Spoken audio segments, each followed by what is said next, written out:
Ai mun shiga na silabil ga ƙuri utan tabil mun shiga na silabil. A san da zuwa baba. Yari Maryam. Baba. Barka dai. Ya gida? Ya himma? Kai ne a tafe?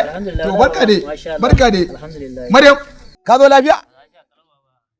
To Maryam, kin dai gaya mar halin da ake ciki gidan ko? Ki gaya masa yau kwana 3 tukunya bata hau sama ba. Abin da nake gaya miki, kin ga wannan rigar ta tun sallar bare da wannan Umar ya aiko min ita daga Abuja. Kin ganta dai ta lalace. Ki gaya masa. Ki ce riga ma ba ni da ita ta sawa.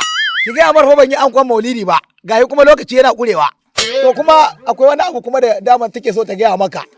Ita din kanta akwai auren kawarta ba ta anko ba.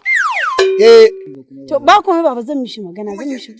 Kana ji ko? Ina ji baba. Wallahi ga waya ta kuma ta ci sikirin ta ci son. Duk wani magana da kake ba ta taba min bayanin wani abu daga ciki ko guda ɗaya. Wani zubin ba ta son magana.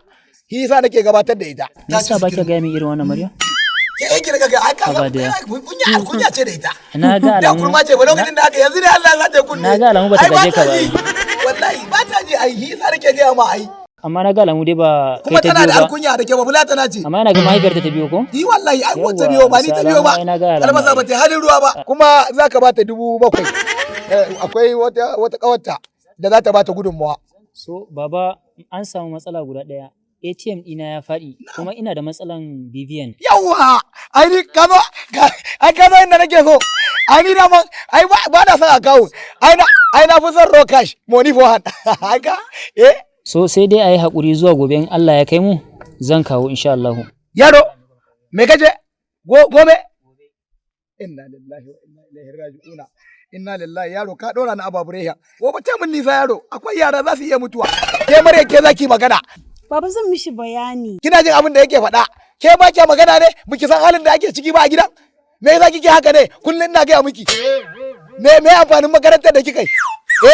Ki gaya masa mana matsalar gidan, amma kashi zaka zo da shi. Insha Allah baba. Ka san gidan fa ana cikin yanayi. Ana cikin naslabil. Kin kenan tunda ka faɗa haka yaro. Ko yan 1,000 ce ba ni yan dan rage zafi. Ka mu goma. Dan yanzu haka da ka gani ko kuɗin mota. Inna lillahi wa inna ilaihi raji'un. Sai gobe? Sai gobe baba insha Allah. Kai yaro, da zuwan ka gara zuwan kare. Alquran gara zuwan kare. Maryam ki daina kawo min irin wayannan sharar. Maryam ki daina kawo min yara irin wannan. Wannan zuwan ka bai mun amfani ba.